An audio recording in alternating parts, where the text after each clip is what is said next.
And we're live.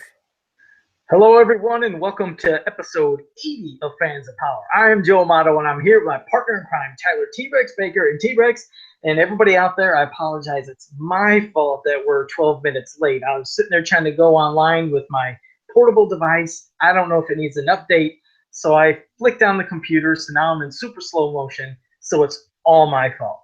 And No, Tyler, Joe was lying there. He doesn't know if he knows it needs an update. We just discussed this, which adds to the time why we were delayed because Doug told him last week, you need to update. He's like, okay, all right, I'll do that. And then next thing you know, did you update? I didn't do it. He's like that vulture in the Bugs Bunny cartoon. Thanks. I don't know. I forgot. I really, That's I apologize. So yes, again, it is my fault, and well, at least we're on now, and there'll be a lot of different topics. We'll do some discussion about action features versus no action features, and action figures themselves from Masters of the Universe. We'll do some Keldor discussion on that mini comic and a couple other things. First, I wanted to say congratulations from last week's episode. I played that little sound effect. And the person that guessed the correct answer is Michael Monteagudo. I hope I said your name right. He was the one that guessed it, and that sound effect is the one-up mushroom sound when you get a one-up in Super Mario Brothers. So he's got a good ear for the Nintendo sound effects. So congratulations on that. Bravo. So I guess he gets a big stack of Amato cash, like a big Big, wad of Scrooge McDuck bucks or something that's like that. right. Maybe just either fold it in a big fat wad, or maybe roll it up, and he can just pull them out crispy new bills. For somebody who wrapped it up as like a wad a stack of bills that have like a wrapper around it, that says like $10,000. You ever done that with your Amato cash? I haven't, but that could be a cool idea. No. A grand prize, like you get a big wad of it, with 15,000 clams, and you throw it down on the ground. There, There you go. Well, hey, I was going to say one other thing. Why don't you mention a cool group? Put Dick Tracy for anybody who knows what 15,000 clams. I just had to throw that out there. All right, it's another another I've movie never reference. seen Dick Tracy. What is it? It's been a while. Another movie reference. But well, I was going to say, in back of you, I see you have, of course, all that beautiful Axel Jimenez, Oh commissioned yes, artwork this you is did. my wall of Axel all behind me. There's pictures down below me. There's one here I'm still trying to make room for, but this is my great wall of Axel right behind me here. Yeah, and at the end of the show, maybe you can let people know about a new group that's dedicated to Axel on Facebook. Absolutely, that's a fantastic idea. All right. Well, I figured, real quick before we get into the main discussion, a couple little things quickly to get out of the way. One, for loyal subjects, again, now they're popping up over at Hot Topic again, so you can get them at Hot Topic in case people are wanting loyal subjects there. They've been popping up everywhere, so that's that. That's out of the way. Doesn't need to be a gigantic discussion. You don't want to talk longer about that? No, that's a quickie. It doesn't need to be a gigantic discussion. Are you sure? I'm positive. Like cousin Vinny, and yeah, I just couldn't help but throw that out. It's hard for me to keep a straight face when just talking. I know, because they just pop up at a different show. I mean, different store every single week, and yeah, all they are just variants. It's still cool, but it's nothing to go nuts about every week. And yeah, well, now real quick, I wanted to mention for Super. Wait, hold on a second. Super 7 finally does have their payment plan up. In case people have been wondering if they could do their payment plans. Well, I didn't even know that. Yeah, you can just go to their website, and they say that fans have been asking about it. So obviously, at the Super 7 web store, they said add your selection of Masters of the Universe Classics figures to your shopping cart. Both Collector's Choice and Grayskull figures are offered as set of 4 figures, with additional individual figures available to customers who already purchased the set. And they said after you do that, if you want to do the payment plan, they said once you have your final selections added to the cart, use the discount code payment plan. It's all, it's one just gigantic whole word, all in capital letters. And they said use payment plan at the checkout. It says this code will reduce the cost of your Masters Classics figures to 33% of their total cost. So it's going to be in like monthly installments. And I think that they said, I just want to get the months right so I don't sound like a moron. Your first one, they said, okay, the installment schedule is like this. Due at the time of order is payment installment 1, which is 33% of the Classics figures shipping and handling and the tax. Then on June 30th, they said payment installment number 2 is the other 33%. And then July 31st, payment installment number 3, the other 33%. So they said all the installments must be paid before they ship the Classic figures. And the figures are expected to ship October of 2017. So that's the info. Just in time for this season of Stranger Things. Yeah, just in time for Stranger Things. Yeah, definitely. Well, I like that. I like that. I like paying gradually before you get them, as if like you're saving up to get these figures. Yeah. And once you complete your payment, you will be given what you waited and worked so hard to do. So I definitely that's the route I'm going to be going. Yeah, and you'll be paying well over $200 for both these sets. Like I can't. It's just I could, but I'm like I don't want to do that. I just would rather pay it in small increments. It's just. Yeah.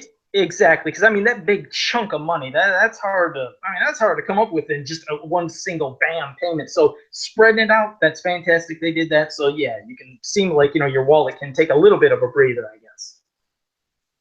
I hope Brian Flynn's got your check in the mail after that one. No check.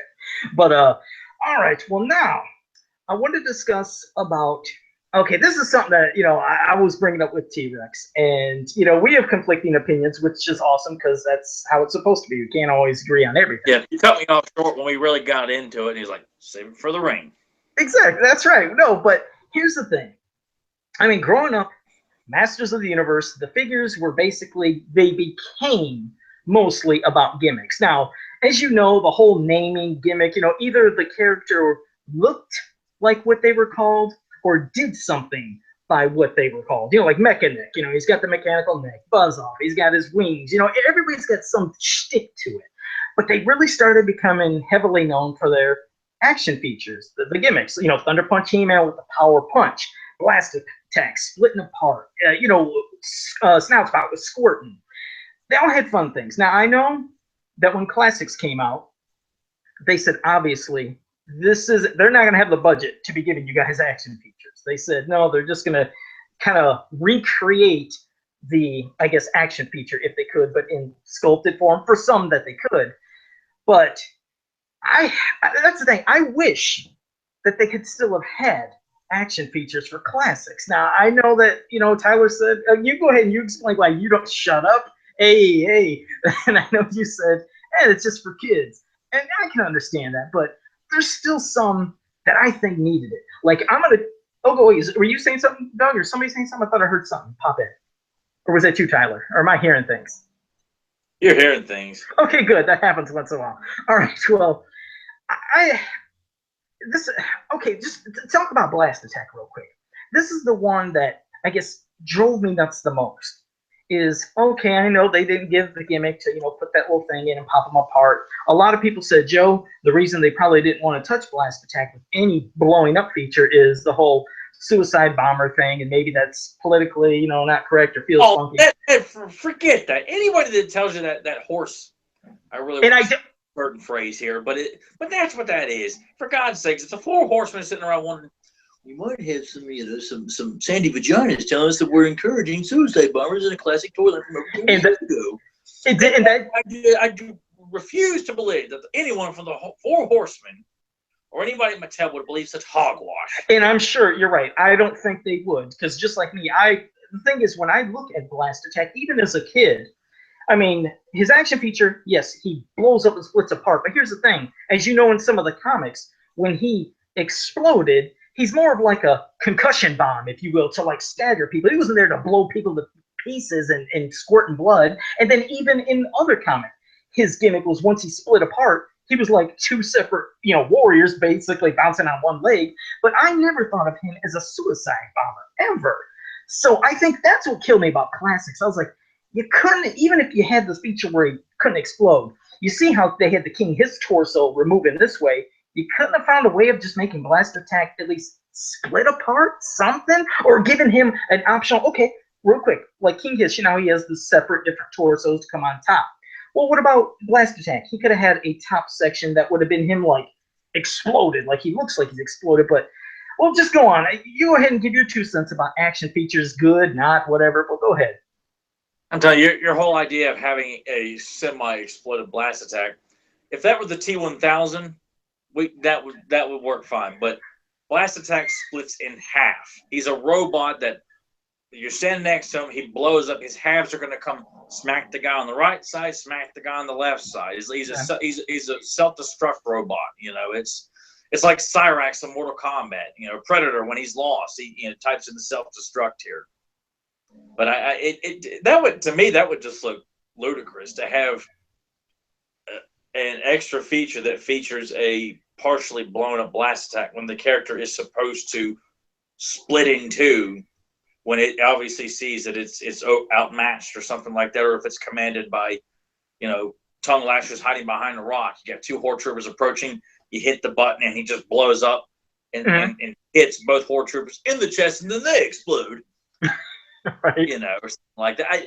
I and that's why, because I told Joe immediately when we started having this conversation, classic figures, I mean, it was a luxury for Roboto to turn his chest and you see the gears moving. It was a luxury to have Manny Face to be able to rotate the head and see the three heads. It was not a big deal to me to not have Dragon Blaster Skeletor, dragon squirting water. I mean, like, I'm quite comfortable in saying, I'd say the vast majority of collectors of the classics line and even vintage are sitting on the shelves like I have mine right here, and probably not on a regular basis are looking to reenact the battles that we had when we were youngsters, dropping a blanket in the floor or playing with Castle Grayskull and Snake Mountain in the Fright Zone, Eternity if you were so lucky, Slime Pit, whatever the case may be here. I just got done doing that 10 minutes ago. That's why I was late to the show. Well, I said there's the vast majority, and then the very little minority, and little Amato here falls in the little minority. And I'm sure he uses coffee as his spit bowl. All right. But it was never. I mean, that was never a big deal to me. Along with like the reverse shoulder articulation on Roboto and King S. I'm like, how the hell do people even notice this stuff? It was before I even got the figure. People were like, oh my gosh, I could stand in my vagina over this reverse shoulders. I can't have this. Is that what they said? They smack their kids around, and God knows what else they do over such nonsense. But it just like, I mean, stuff like, I feel like it works to get away with certain, like Moss Man. You got the flocking, and he smells pine fresh. Stinkor smells like patchouli. You've got, and really, you can transform the Rock Warriors. You can extend Extendor and Mecha Neck's neck with attachments and stuff like that, because people because it was so hard at these price points for everybody to afford this stuff, let alone get every wave going each year. Can you imagine how much more money they would be asking of fans and collectors to pay to ensure that Cobra Con has the neck squirting action, or that you can fill up snout spouts back with water? Oh yeah. And I mean, then everybody would be like, man, I don't even want the action figure. I can't pay $50. It's just like, okay, which do you want here? Do you want a quality figure on your shelf, or do you want to pay a whole lot more? I mean, do you think people really want to pay $60 for snout spout? Oh no, he's Well, no, like that's the thing. I mean, you're right. All right, yeah, you're witness here, Joe. You try and defend this idea. Well, see, no. It's not defending saying they should have had them, because you're right. When they said that it would be too much to give the action features, I can understand that. I wished, though. That's what I mean. Then why are we having this? Listen.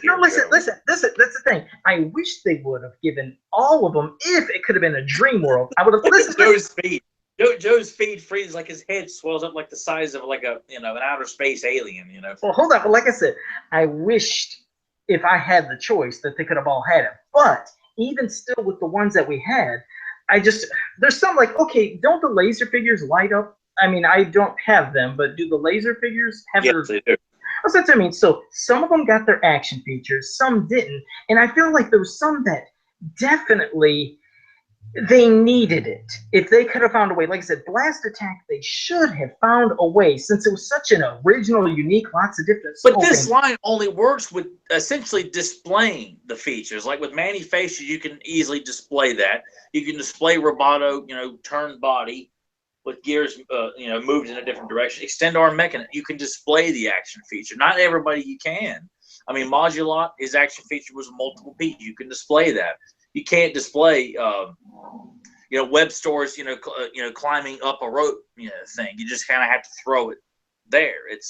That's No, why I know. it wouldn't work, because this is for display purposes Sure, essentially. but you do see, I mean, there's a lot of people that are posting pictures with their kids playing with these figures, and I feel bad that they don't get to experience that joy. Well, that's why we you have. buy him a dinged up version at the flea market of Just give him a crap. Cobra for $2 so that his action feature still works. Just give him a crap version. Well, that's just Not a crap version, but you can go to any rinky-dink flea market and someone's got a box of some of the worst taken care of Master of the Universe toys, turtles, LGN wrestlers. I mean, it's just, but you can find them.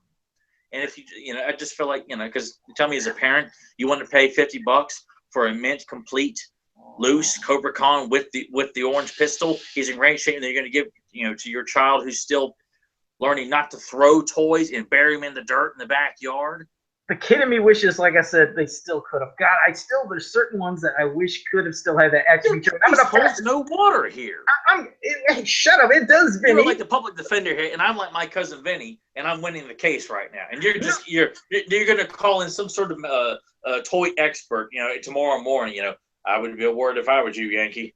Wouldn't you love it though to see at least like disclose all your evidence to me here? You know that, right? With Buzzsaw Hordak, wouldn't you love to see when his chest popped open that Buzzsaw flying out? No, I would have loved for Thunder Punch. Vintage one for that. Shut it! I would have loved to have Thunder Punch return the punch and smelling that cat gun smoke. There's some of that just need it. In Mechanic, for example, I know that they give those extended pieces, but it's then his neck might start hanging like this. At least with the other one, you turned it and went right up, nice and erect and hard. But you didn't get the extension. You don't get the extension like what you'd see in the Filmation cartoon or even NYP, where his neck extends to great distance. Well, you don't need it that super long. Just good enough to get the gist of his neck going up. Extendar could have been better, just popping them like this instead of let me piece this in. You got someone's pissed in your Cheerios here because Sora doesn't have the spark shooting action. Now there you go. That's another one. Now, how cool would that have been seeing Sora with the spark shoot? Anything that was with what we got. Believe me, I was not roughhousing the local bartender because Sora didn't come with spark shooting action when I got it. And so we got stuck with snot for Thunder Punch He-Man. It looks like he has snot on his hand to get that. The hell you say? That I wish we'd gotten more of those features with the action figures. I'd love to have. I hate that these look. Purple flames and blast. It looks like he's punching just boogers at you or something. I hate the look. I hate that thing from Thunder Punch He-Man. He deserved to have his pop. And Snout Spout. I used to love Snout Spout because, like I said, I used to kill spiders for my sister. She was frightening them, and they'd be stuck up on the wall, and I'd squirt like that. Joey still wants to run around and do that. Well, hey, look at Battle Ram. Battle Ram actually got his little shooting out the feature for the the action feature for the vehicle. So if those big vehicles could have, because it doesn't cost. Well, it costs over $100 because we got another ridiculous Man at Arms that nobody needed. So if let's say they brought up the line, let's say they did another line, hypothetically, and they had these at the stores, would you want them to have action features or no action features? Well, considering how current action figures that are targeted towards kids, not collectors, look pretty, SHITTY. They look sloppy, poor articulation, poor paint application. But you get your precious gimmick, and then you'd be complaining, man, I really don't like the angle articulation on this figure here. And then you got your top, your monocle on, well, puffing on your butt. Well, I beg to differ. You see your left shoulder's articulation. It just doesn't do anything for me. Don't you think Cyclone could have benefited from spinning? You just doing that thing. He looks awesome. We got the lenticular sticker. As long as we got that, you can pose him in a spinning action here. And I've got the vintage figure front center right next to Clamp Champ. When he's spinning, you can't see it anyways. We got it for the 2000X figures. We got it for vintage. And I'm telling you, classics would have been cool to see. Cyclone and these versions are more definitive than NYP here, and nothing compares to the vintage line here. So if you want your spinning action, you get yourself a vintage Cyclone. Make sure you got the sticker now, kids. And you want the snapping action on Clamp Champ's pincher, you get yourself a vintage Clamp Champ. You want all right, peep this real quick. Hey, Scareglow glows. There you go. Well, he does. Well, what about Mosquito? Now, for his armor, they could have had a feature to make the blood squirting, juicy stuff coming out of his chest. He could have benefited. That's still having to work this function in him. I feel like I was surprised we got Robato's action feature. To be See, honest, if they could do it for him, they could have did a cheapy thing for Mosquito and had some blood going in his chest. They could have found a way. I'm gonna pass it to Dirt. I'd have been fine with like replacing chest plates, like with Battle Armor, He-Man, and Skeletor, where if you wanted to, you could have his chest with tons of blood bubbling around, or a little bit of blood, or something like that. Yeah. All right. Well, according to the chat room, the consensus seems to be that if it was an extra $5 per figure to get the action features in classics, it would be worth it. However, Larry Hubbard points out that as long as it could be hidden within the figure, he says a lot of the 2000X figures were actually ruined by the action feature. Oh well, I like the $5 extra thing. That would have been cool. I mean, I would have loved. If it's $5, yes, but I feel like Mattel's going to ask us to pay another $15. I just cannot see Mattel telling fans $5, of course. I would gladly pay an extra $5 in any fantasy, in a perfect world. See that right there, real quick. The perfect world, like I said. Let's say in a perfect world, there's a big budget. Of course, in a perfect world, everybody would want everything. But we're talking in reality here, man. I mean, like I said, if they do make another line at the toy stores, hypothetically, and they had a good budget for it, would you prefer to have action features for the thing? I'd like to think that if Mattel had the balls to say, all right, we're going to sit around and have flashbacks to the 2000X line and point the fingers at everybody except us for why it failed. What makes Masters of the Universe what it is you could break it down on a pie chart, and the action features are what makes so many of these characters like Tongue Lasher, Ratlord, King Hiss, Multibot, Modulot, and Fisto, and Clamp Champ, and Jitsu, and the Rock Warriors, and so on and so forth. They've all got gimmicks from the simplest first wave of just, that was Fisto, the power punch, or Triclops' visor turns, Trapjaw's got his attachments and his jaw moves. That's what helps sell the line, and obviously you got to avoid projectiles, because some kid it'll be like the whole Boba Fett thing all over again, or some of the others where some kid swallows it and the parents would rather blame the company for it instead of just watching over their child. Right. So, but yes, I think in a new toy line to have gimmicks and action features would be very beneficial, because that's what makes these characters. To have Web Store in a brand new line who doesn't have an action feature, being able to at least move him up a rope as if he were climbing up a rope, or firing his grappling hook out, or Snake Face doesn't have the snakes popping out of his face. It kind of defeats the purpose in a new toy line. Mm-hmm. So yeah, because it's like peanut butter and jelly; they go hand in hand. He-Man characters need their gimmicks, because not every toy line had that. You had a few in GI Joe. You had Thundercats wasn't really gimmicky; it was more like an action punch. Every toy line had a certain gimmick, but not most toy lines, if any, were built around each character has their own, definitive, unique action feature / gimmick. Certainly no figures had a scent to them, that were targeted for boys. Yeah, because you think of it, like you said, at least. Masters really was heavily known for the gimmick stuff. Their names represented that, especially when it started getting the later lines. Just like you said, think about almost every one of the Snake Men. From popping apart King Hiss to Squeeze his bendable arms to Tongue Lasher to Ratlord, and Snake Face. And then when you got to the Horde, you punch the Horde Trooper, his body falls apart. Dragstore, having him going across the ground with that zip cord. I guess, I do get really nostalgic thinking about the things that were so cool, and you're right, I can understand. People do too, but I just like to think that, as an adult, if you want to look and take pride of what's on your shelf there, and you don't want to see garbage sitting on your shelf. I'm very proud of the figures that we've been given over the last several years, because they make for great display pieces. They do.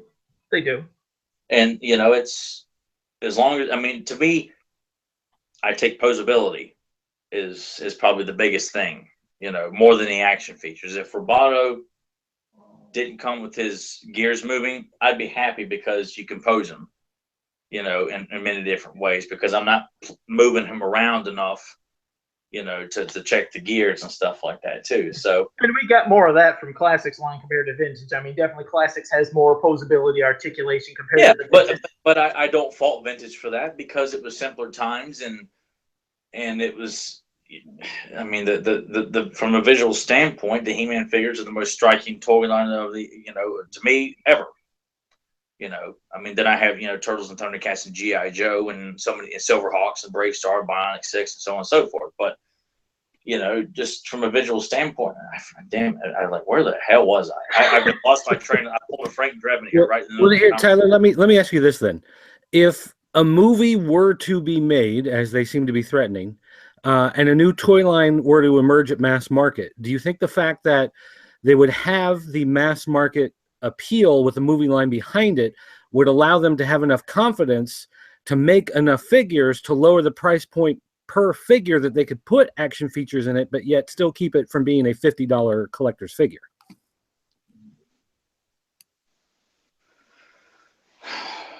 I mean, it would really have to be, and if you look at movie toys today, they don't sell that well to kids. I mean, it's kind of I don't know how kids decide what toys they want to buy, but I mean, a movie would have to be so satisfying to everybody, to Mattel, to the point where they would feel, okay, yeah, we're going to include the action features and everything. And I just,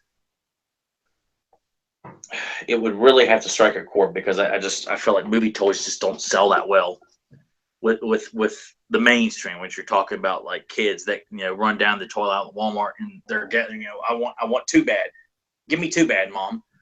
It would be great. It really would be. I mean, but the movie would have to strike a chord so much that Mattel couldn't ignore it. That they're gonna, or it's like, we're not questioning this. Here, take a big bag of money, just dump it right in the budget bin.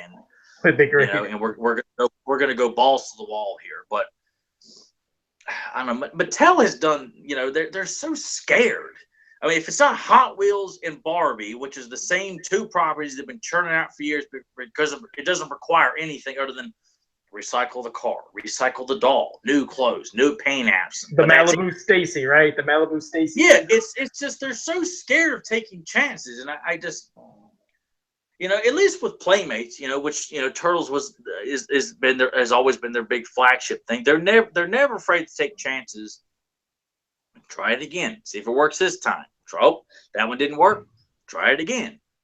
And I mean, they did it with the 2006 or 2007 TMNT movie, where they released a new movie, new toys, action features, and everything.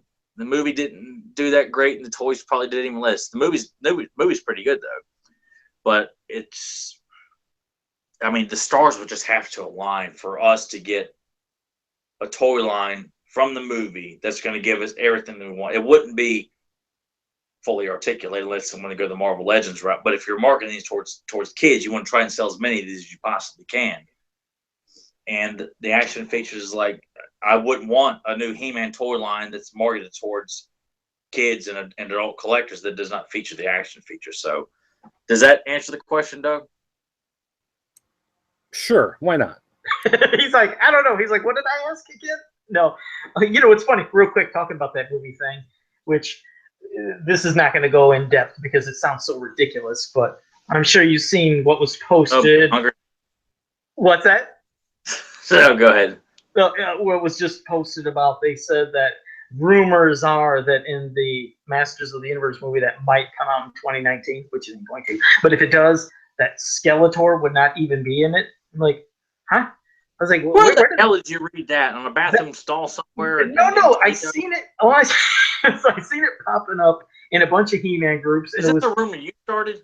No. This just really was popping up in groups. I don't know what source this guy got it from, but it sure enough started spreading into a bunch of He-Man groups. I'm like, oh, that just sounds so ridiculous. And I was like, I mean, why? Why would you want a He-Man movie with no Skeletor? Like, oh, well, they maybe just introduce the other baddies, and at the end, it's like Skeletor's pulling the strings, and he'd be in part 2. I'm like, oh, God, I don't even like hearing that nonsense. But could you imagine something stupid like that did happen? I mean, how that could affect toys, not even having a Skeletor figure. It's like, oh, God, I don't even like the thought of it. But I was like, yeah, they need to keep these crazy kind of rumors and things just out of groups and stuff, because it's a hot mess. But it's been spreading like a virus. People trying to be like the porter who I got the hot tip. And I reported before anybody else, and I'm popular now because I reported a BS rumor that Skeletor wouldn't be in the first He-Man movie. And like, I honestly don't know. I just know that it was take that guy, put him in a potato sack, and throw him down river. It was an actual YouTube video too of a guy speaking. Wait a second. Look, I subscribe to a lot of reliable news sources here, and I've kept the same one since I was in high school. If they're reporting it, they'll say it's a rumor. You're telling me that some jerk off on YouTube is just like, I heard this from a guy down the street at the local food line. The Skeletor may not be in the first film. Can you believe it? I'm going on YouTube and I'm going to record myself saying it tonight. I'm going to throw it out there and tell him I got it from David Goyer's nanny. Yeah, I'll have to find it stupid nonsense. And that's what I hate is because, like I said, it starts hitting all the groups. But that was the most. Where did you hear this nonsense? Believe it or not, it was just, I think, 2 days ago. I don't know if Doug heard or seen it too, but it was unfortunately spreading in groups, and people were like freaking out over it.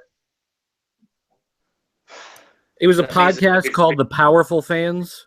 Is that? It was a podcast called The Powerful Fans on the Culture of Pop Network. Oh, you idiots! Shut up. Like the Powerful Fans with Mud as the guy who does the recording for everybody. As for Brontosaurus, there's Mo Ajado. He always has to wear like a funny hat. I think that's his gimmick. Exactly, and Brontosaurus, Booker, and I got you. But okay, well that's the end of that. Could you ever wear like a top hat, Joe? Like instead of the hoodie, do you have like a top hat you could wear, or like a Gilligan hat, or like a beret or something like that? Like that would be fun if Joe's constantly changing hats every week. You know? Well, I don't know. We'd have to think about. Or like a derby that you could take off your head and throw, like Odd Job or something like that. Hey, there you go. I might even unmask someday. I don't know, but well, that was all the action feature stuff. That was just like I said, just a thing of topic that comes up quite often. But now we'll transition into something that can calm Tyler down a little bit. Maybe go ahead, Tyler. What are we going to talk about next? It's been a while since I've gotten really worked up, so I guess it was due to, but I couldn't compare to the days of talking about that Apocalypse Now crossover. Yeah, we won't discuss that ever again. That was small potatoes. Yeah, I wouldn't even call that a snack of getting worked up. Right. We'll leave that alone. But go ahead. Yeah. But now it's story time, kids, and that's when we would cue the Welcome to Mr. Rogers' Neighborhood theme song here. I come in, I put on my zip up my jacket, change my shoes here. Hello, that's right. fans.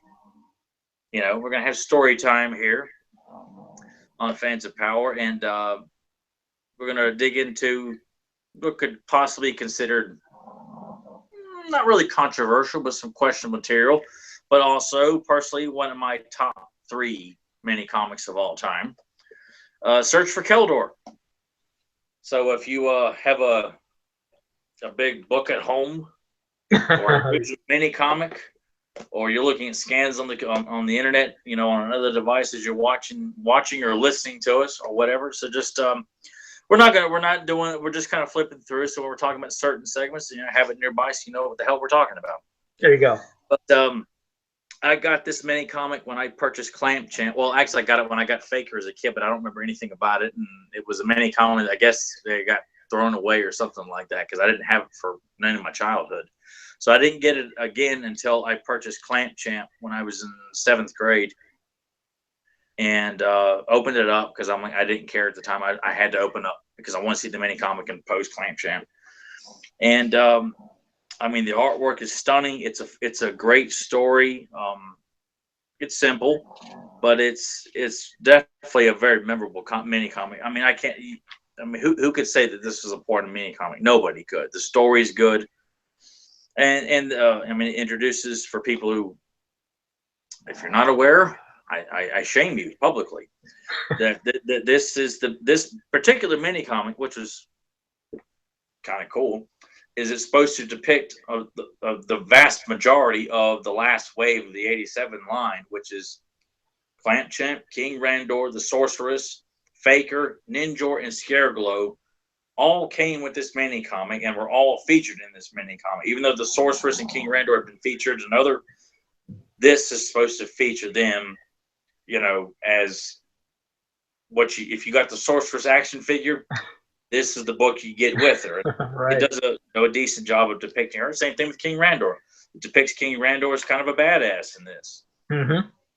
And Faker probably gets the short end of the stick because he kind of shows up at the tail end and gets taken out pretty quick by King Randor. But it was cool to see King Randor in action, though, throwing that spear of his weapon. Yeah. I mean, he's taking on Skeletor and then decides to take on Faker, and it's it gives everybody some good screen time, and it coincides with the Three Towers from our conversation from the previous episode. If you're listening to it chronologically, it's all about it at least ties into the Three Towers, that the Sorceress can take her human form because the Three Towers have risen. We're not really given a reason why, but because of the Three Towers and they kick ass and smash the universe, we don't question that kind of logic, at least within the confines. At least they're taking the time to acknowledge something like that. Because look at it this way, you're going to get the Sorcerer's action figure in a book that, well, you're just going to see Zora the Falcon the entire time. You kind of have to change the rules a little bit to make sure the figure that you're purchasing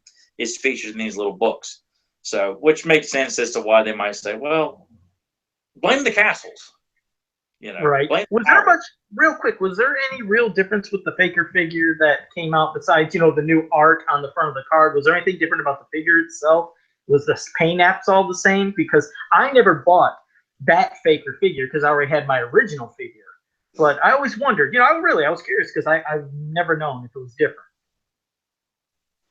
I mean, as far as I know, it was no different. Of course, I that was the only Faker I ever knew was what came out in the last wave, and then I learned, in my early days of collecting as a kid, that Faker came out, was one of the first figures, and was re-released in the '87 wave. But I think on the card backs, I think Faker looks different. Like his colors are different on the cross-sell art from the '87 release as opposed to the original one where his armor is.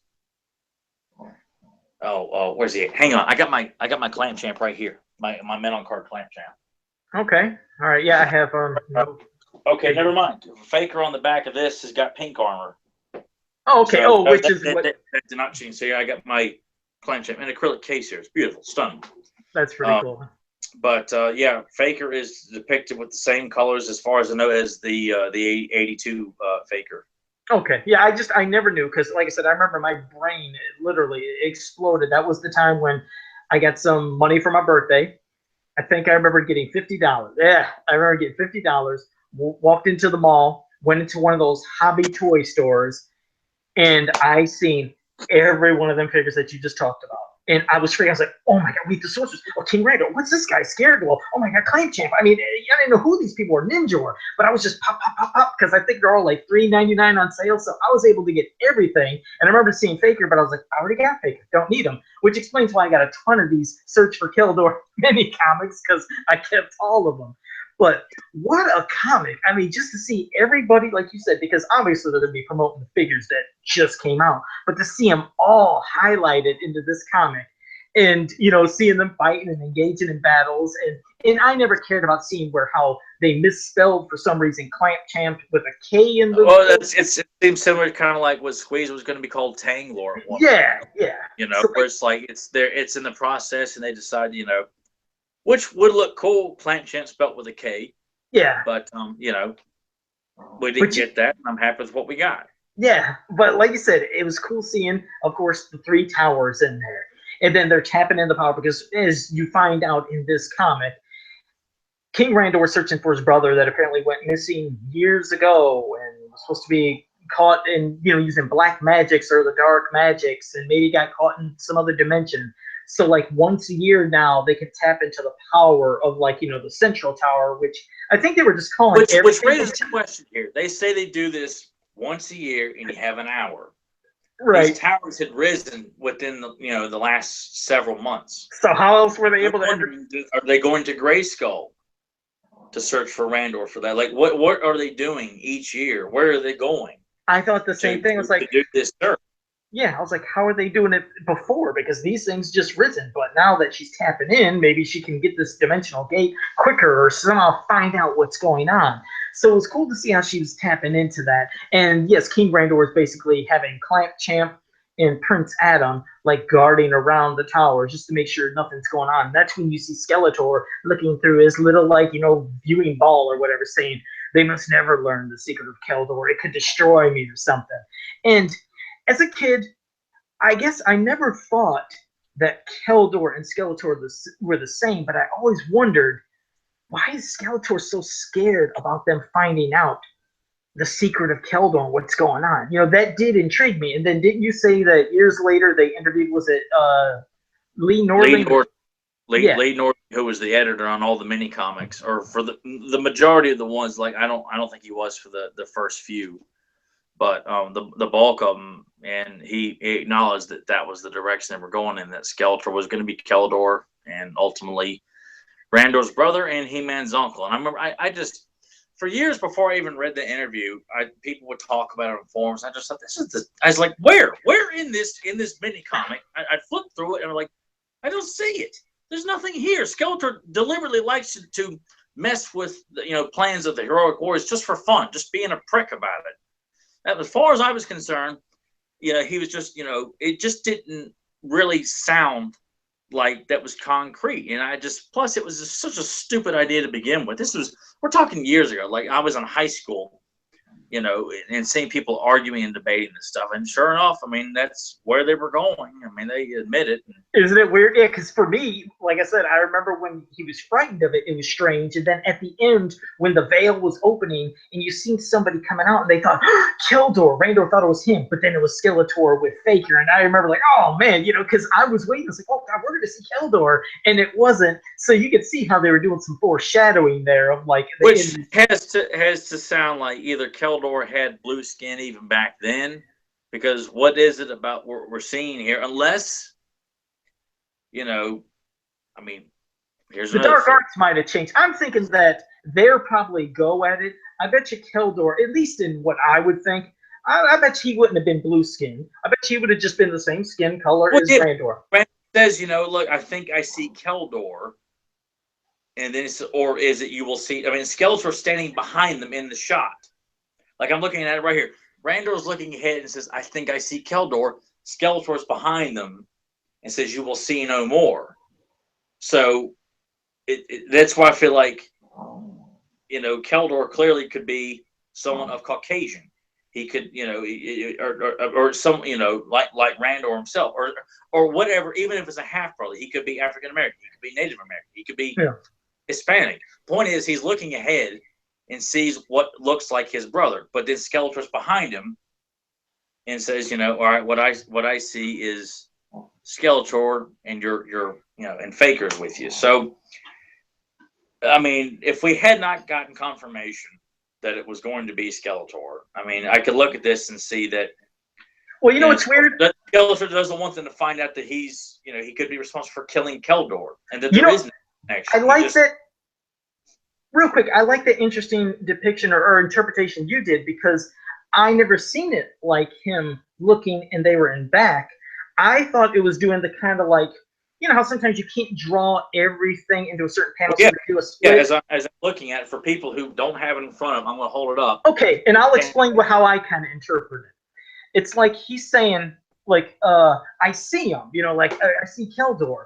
And I figured he's looking at Skeletor in that image, thinking. Well, see, that's what the dialogue would have you believe. But the way this is drawn, this is not a split panel. It's one panel. And Skeletor and Faker show up behind the Sorceress and Faker.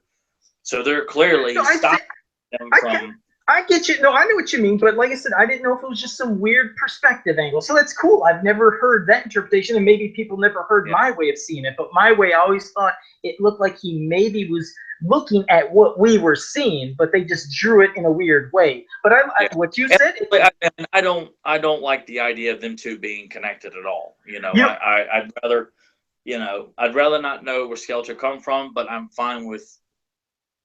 He was somebody called Keldor at one point. I'd like to think of him dabbling in the black arts, which is what caused his disfiguration, not because King Randor threw some acid in his face. And yeah. I just like to think that dealing with this stuff, there's a price for dabbling in it. And the price of Skeletor is he loses his face. He's a floating skull inside a hood. Yeah, and it's almost like, things happen in a way, maybe for a reason, because in a way, it's like I'm almost glad that it did end with the figures back then, because could you imagine if we did have it to where it kept continuing, and then a year later they released it and we found out Skeletor and Keldor were the same, and then now they're all related. Then they start the weird stories like we started getting, where He-Man has his uncle Skeletor. It just would have felt so Star Wars-like, Luke finding out about Vader being his dad. Way the basic of this conflict of good and evil, which is between He-Man and Skeletor, not Skeletor and Randor. And Yeah. I'm like, as a kid, I'd be like, no, I don't want Skeletor duking out with Randor. I want him duking it out with He-Man. And yeah. And then that just takes away the essence of this property. It does. And then you start getting... And then you're right. Then it starts getting into the sympathy stuff that we always say we hate. Like, oh, then now that we find out Skeletor is really like, oh, you're going to feel sorry for him and hope he becomes good again. It's like, I don't want to pity him. I want to fear him. I want to fear Skeletor. Not pity and say, oh, the poor guy, and look what happened. And, oh, now they're related. Maybe He-Man can change them.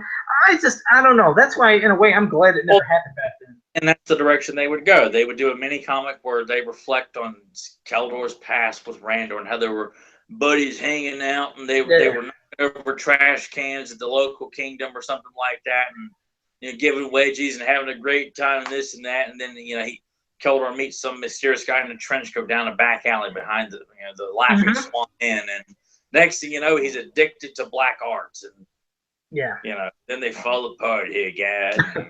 So I'm glad you're right. I'm just glad it didn't happen. But as for this comic itself, we started having other cool things. Like I said, you got to see Ninjor and Clamp Champ engage in battle. And what's cool is you get to see immediately from the start the senses of Clamp Champ, because Ninjor he's going to shoot that, I think, an arrow at him, and suddenly just without nothing, boom, Clamp Champ catches that. Like, not with my super senses, like, you can't get that past me. And then he comes up to him and punches Ninjor like nothing. Like, dang, poor Ninjor didn't even get to use ninja skills. He got taken care of quick by Clamp. Yeah, and then crunches the arrow. Like, within catch, he's already breaking it in two within the minute he catches it. It's like, I'm just picturing like Michael J. White as Black Dynamite playing, Clamp Champ here. I mean, just such a, not for comedic reasons, but just in a Carl Weathers and Predator, just an ultimate black badass here. Yeah. To see this guy that you just look at him, he just looks like a big muscular guy, but senses, keen hearing, I'd imagine his sense of smell is probably strong, not just for tracking down Stinkor, but if you're tracking Cobra Khan and Beastman, he probably is very familiar with Cobra Khan and Beastman's scent, trying to follow them and things like that. The sight, not that he would have, Mechanex's sight, but I'd like to think that this guy has got better than 20/20 vision. Yeah. Somehow. Every natural sense that we have, his is upped. Exactly. 10 more notches. And I love it because you're right. Keen senses, super fast reflexes, which in a way, the only reason I felt bad for Ninjor is I'm like, okay, this is Ninjor. He's a ninja. He should have some super quick reflexes and then that, kind of sensing stuff. But he takes on Ninjor. Ninjor just gets so disregarded in this. But I love seeing how great they made Clamp Champ. And also, you got to see the great fright of Scareglow. Like, if you look upon him, you're going to be scared to death. And Prince Adam could not move in the presence of Scareglow. He was frozen stiff. So it wasn't until Clamp Champ tossed Ninjor like a sack of potatoes into Scareglow did that break from Prince Adam, and then he could transform into He-Man basically in front of them both. I thought, I was like, God, you're almost right in front of him, right there. It looked like he's so close to him. I was like, well, he is. And transform, and I guess we could, that might be, some discredit on either the writer or Bruce Timm or whoever storyboarded this, but it still looks cool that, right there in front of everybody, He-Man's giving away his secret identity to these two new warriors who work for Skeletor. So yeah, because it sure looked like it. Which who knows? Maybe that was done deliberately. Now we're going to set up revealing who Skeletor really is, and He-Man's his secret identity is going to be completely disregarded and piss me off because which I'm going to say something about that in a second too. But real quick, also you see that King Randor is going to battle Skeletor, but Skeletor is, he's not impressed. Like, what are you going to do? And the sorceress uses her powers to enhance and make King Randor stronger. But within that happening, now you see the sorceress being weakened. So Faker is going to take his chance to take out the sorceress. But you see the bravery And you see how King Randor is basically going to sacrifice himself because he's like, either I fight Skeletor or maybe the sorcerers could die from Faker. So he takes that spear, tosses it right at Faker and destroys him, but in doing so leaves himself vulnerable to being, killed by Skeletor. Which then here comes He-Man. He comes, saves the day, throws him into the jaws of Central Tower. He'll be back. And then you talk about a secret identity. Now, I know everybody can say, yes, obviously, it was just a mistake being written, and probably, yes, it was. But did you notice at the end of that comic what He-Man said to King Randor? He said, "Don't worry, Father, next year we'll be ready for him." He-Man said that to King Randor. He called him Father. So I was like, ooh, how did that mistake happen? So, interesting. Yeah, which, a lot of things being tossed around loose, like the sorceress is revealing herself, that, to others who didn't know, Zelda the Falcon and the sorceress are the same.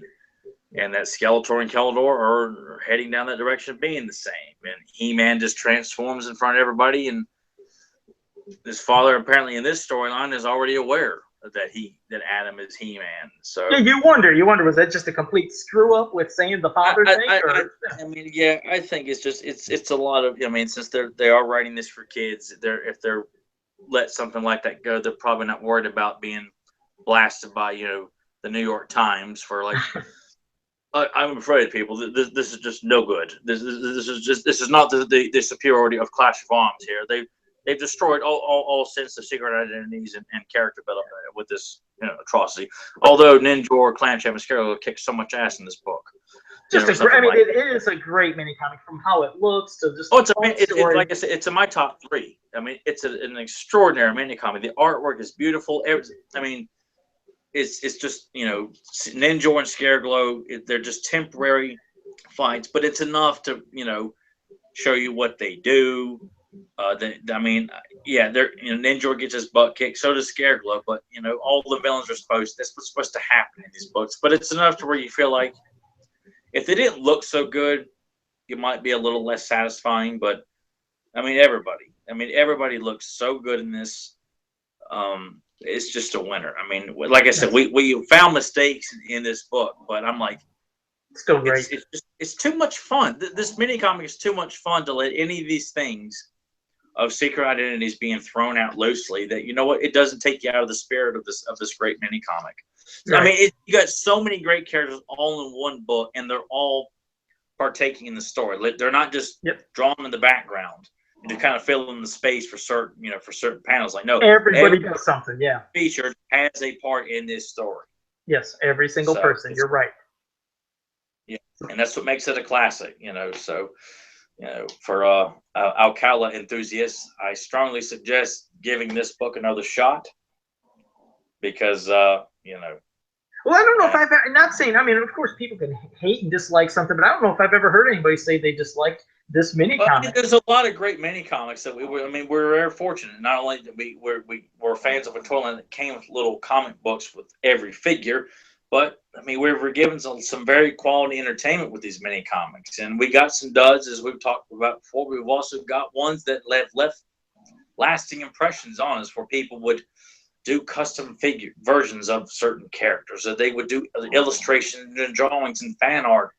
Yeah, or like Clash of Arms. I've got my homage to Clash of Arms above me that Axel did for me. I've got certain characters like Ninjor.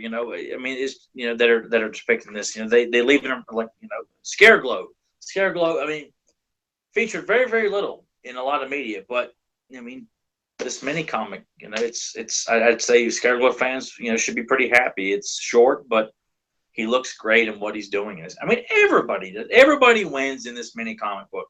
The fans who character depictions are all done. So King Randor is giving some good stuff in this mini comic as well.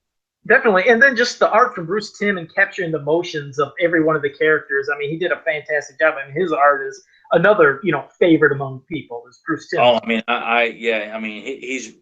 Larry Houston's number 1, but Bruce Timm, I would probably rank him number 2, just because Alcala stuff is wonderful. Mark Texeira's stuff is there's a lot of great artists, but to me personally, Bruce's artwork is very sharp and edgy, and there's a lot of very distinct features and emotions. And I mean, the sorceress in this one shot, where she's kind of doing this kind of, posing like, we begin the search. She was kind of pretty hot right there.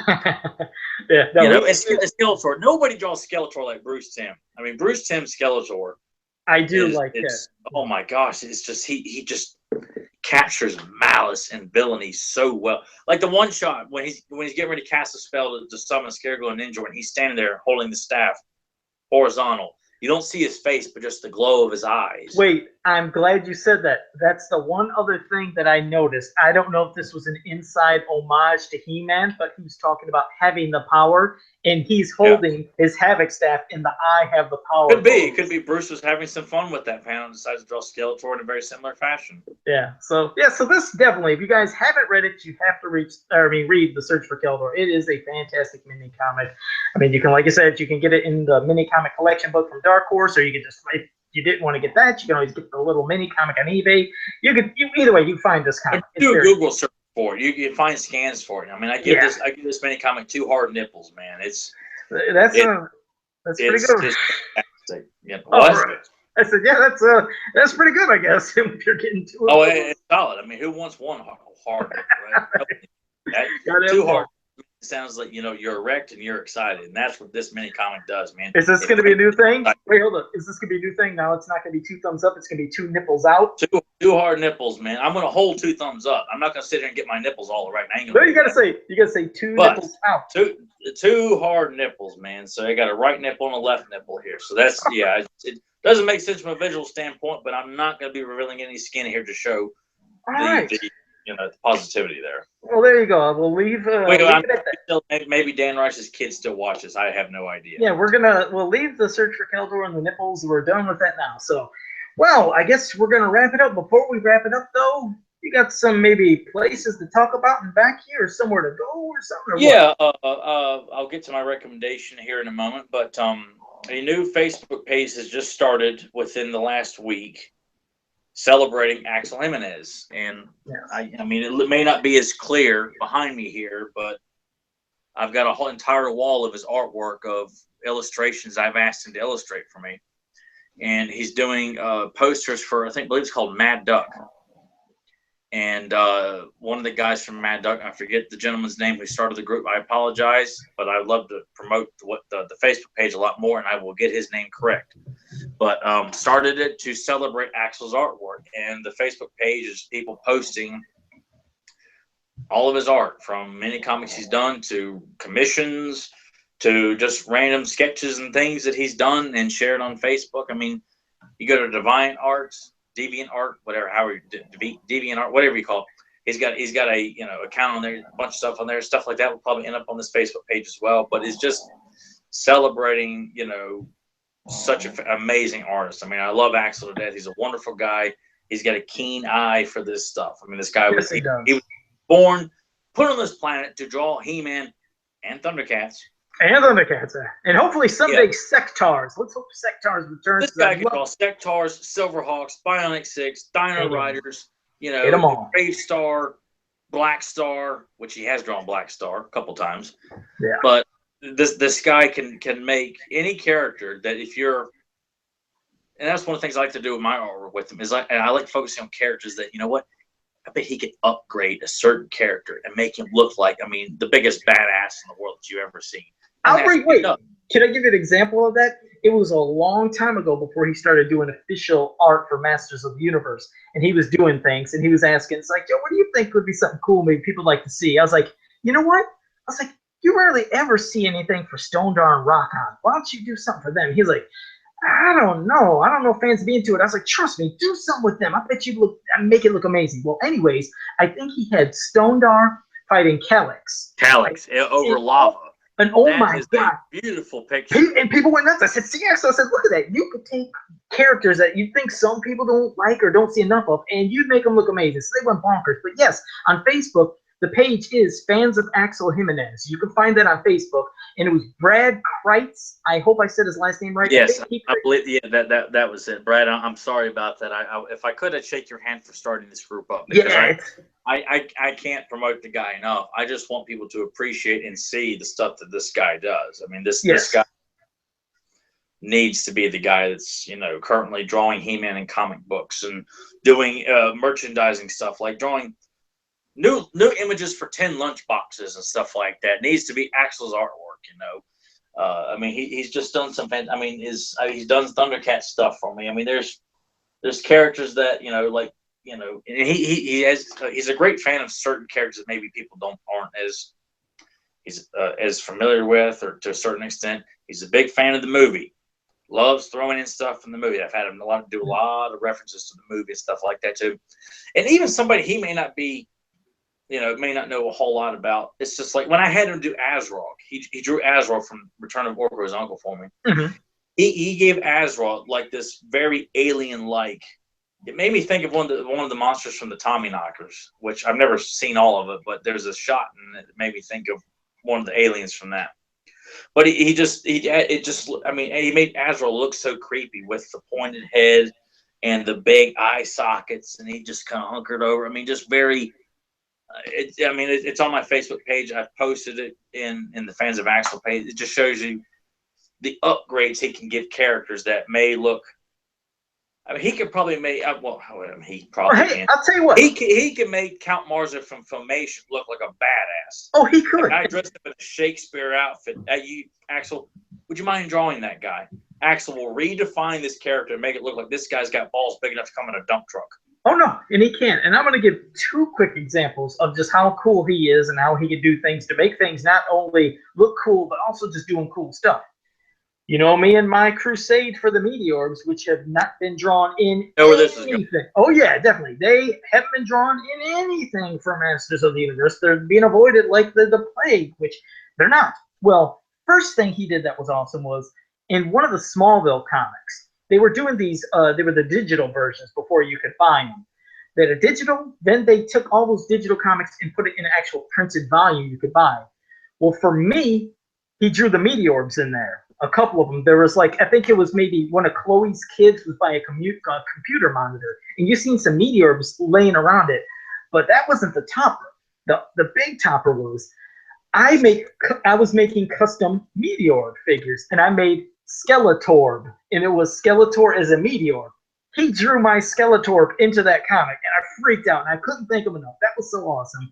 But also, because he knows my love and passion for Meteorbs, you've seen in the new Masters Universe Classics mini comics. I think he had Hans Hammerholder and all that. Writing Astroline. He put in Astroline. I was like, Axel, man, that is the best thing ever. It's like, so he brought the Meteor. That was the best mini comic that we ever got. I mean, because I love the inclusion of some of these, concept characters, especially the figures that were, like Brainwave, I-Beam, Netta. Yeah. All plus characters like Bublor, Major Header, 3 Beasts, Raja, the sickness storm. Yeah, he was doing the ones from the past and the present of some of them. Yeah, it was awesome, and Axel did such a great job of depicting, those characters. Like, man, I want those characters. Like, I want Raja, I want Major Header and Bublor, and I want I-Beam and Brain and Compactor and Netta. Yeah. I mean, I want all those. Especially on how Axel depicted those characters. Yeah, he's a fan. Yeah, he's definitely a fan that gets it, and he puts his love and passion into it. So yes, go to Facebook and go to Fans of Axel Jimenez. Check that page out, like it, and check his stuff out. It's a great new group. Great new page on Facebook. Yeah, hopefully you can get it. Just become the internet will implode because of all the love and passion and desire for the man's artwork here. So, there you go. So I highly recommend that, and I'll definitely try to remember to plug that each week just to constantly promote the hell out of it.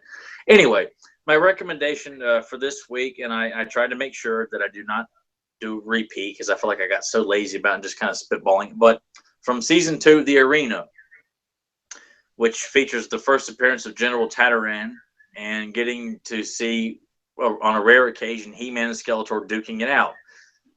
Not as cool as in Evil Lynn's plot, where they're fighting, power against power, where they're fighting hand to hand, so to speak. But this one it's cool, because of, I'm gonna describe it as if like you've already seen it, and if you haven't seen it, pull out your DVD or Google it. You can find it somehow to watch. But I'm picking the 2 strongest members of good and evil And it almost looks like it's at random, and he picks Skeletor, and then he freezes everybody. There's a big war going on at the Royal Palace. You got Skeletor and the goblins fighting the heroic warriors and the Royal Palace Guard. And Alm just has enough of it. He's a visiting space alien. He just comes to observe Eternia and what they do, and is a very peaceful alien. He's a big kind of glowing sun kind of alien. He just has enough of all this fighting. He's like, you know what? I'm going to decide it for you. I'm going to pick the best member from each side and pit them against each other. And the winner prevails. And I will leave. Of course, as we know, good will prevail. He-Man will beat Skeletor. And, when he asks him, why didn't you, kill Skeletor? And he says, I believe in saving all lives, as we come to expect. But there's this cool shot of the shadow of Alm looking down upon Skeletor, and He-Man. Skeletor's looking up. And you got this shadow effect on Skeletor looking. He just looks like such a big, beefy badass. It's just such a cool It's a great episode. It's a fantastic episode. Awesome. I love it. So that's my recommendation for this week. All right, man. Well, great recommendation. Well, I was going to say, before I close it up, I want to ask Doug if he had anything from the fans, if there was anything they wanted to say. Before... Yeah, okay. Well, a couple things here. First of all, people want to know, and figure this out for next week. I don't want to put you on the spot right at this exact moment, but think about this for next week. Come up with your top 2 mini comics. So both of you, Tyler and Joe. I can do that right now. Clash of Arms and Horde. Oh yeah, save it for next week. Okay, so Tyler. I could go into elaboration next week, but there's just some to whet their appetite. Right? I'll save it. I'll tell you why next week. Well, Doug, real quick, Doug, is there a particular fan that was asking that question, so I know to give them a shout out for? Yes, Eric Eman. Okay. It's EHMANN. Okay. We'll say that. And also, Tyler, people want to know, when is your mini comic going to be available? I haven't heard from Carson in a long time, and I know he's got a family and everything, and I didn't want to pressure him, and it's been a while since I've got an update from him about it, and I really didn't want to bug him about it, but I will. Now that people are asking about it, I definitely need to check in with him, because the story was finished. We storyboarded the entire thing, from beginning to end. It's finished. He just needed to draw the final pages and panels and everything. So that's all in his hands too. But I will check with him, because I haven't heard from him in a long time. So I'm assuming, I hope everything's all right. But I will. I'll get with Carson about that, so I can get a more up to date scenario as to what's going on with that. Okay, and finally, we do have some takeaways from tonight's episode. So people who haven't been taking notes, you can jot these down just to remember the key things from tonight's episode. One is that Joe will be late to his own funeral. We know that's going to happen. We know that Tyler is an apologist for terrorists because he likes to defend people who blow themselves up. What? We've got Blast Attack. And Joe, even though Joe is the one... I'm not apologizing for that. Even though Joe is the one who thinks the sorceress is hot, Tyler is the one who's erect and excited, in his own words. So there are your takeaways from tonight's episode, everybody. All right. Well, thanks for the takeaways. Is it going to be like the plot summary for this episode? Tyler has hard nipples, or that's the new title. I'll change it on YouTube tonight. Shoot, next week maybe I'll excited over suicide bombers. Oh man, how did you blow it up? Tell me again. Oh, turkey's done. There you go. What do you think? What do you think? Next week maybe I'll unmask. Yeah. Perhaps we'd been talking about it for maybe we can, and we were thinking about it. Maybe we can get Joe to reveal himself next week. They've been asking a lot. I've been getting a lot of people. So you know what? Maybe I'll actually take off this mask next week. Maybe I'll do that. So what the heck? If you want to tune in next week, I'll take off my freaking mask if it makes you guys happy. And then I'll never do it again. We need the fan demand to be there. We need people to, are you spread the word? People wondering, what the hell does this guy look like underneath, the man in the red mask, What does he look like? He hides in the shadows. Kind of makes you wonder, does Joe go to his local Kroger, walk around with the Modulot mask on? Good. Or is he like Tom Cruise in the Mission Impossible films. Like he's got a mask he puts over his own face, you know, like a human face and all that stuff, with voice changers on his throat and things like that. Yeah, it's a mystery. You know, kind of makes it just the extent that Joe, like when he goes to the post office or he goes to the bank and flirts with a particular woman or something like that. Kind of makes you wonder what lengths does Joe go to hide, you know, this mysterious, you know, is he, you know, it's so much mystery and build up. And we'll just have to find out. That's right. Maybe the world will find out next week. So, all right. Well, for me, I just want to say, like always, go to fansofpower.com, go to popculturenetwork.com, go to hemanworld.com, and on Facebook, go to Masters of the Universe, He-Man and She-Ra Ultimate Fan Group. All great places, all great people. So until next time, have a powerful day. Please, don't make a fuss. I'm just plain yogurt. Oh, who doesn't love Spaceballs?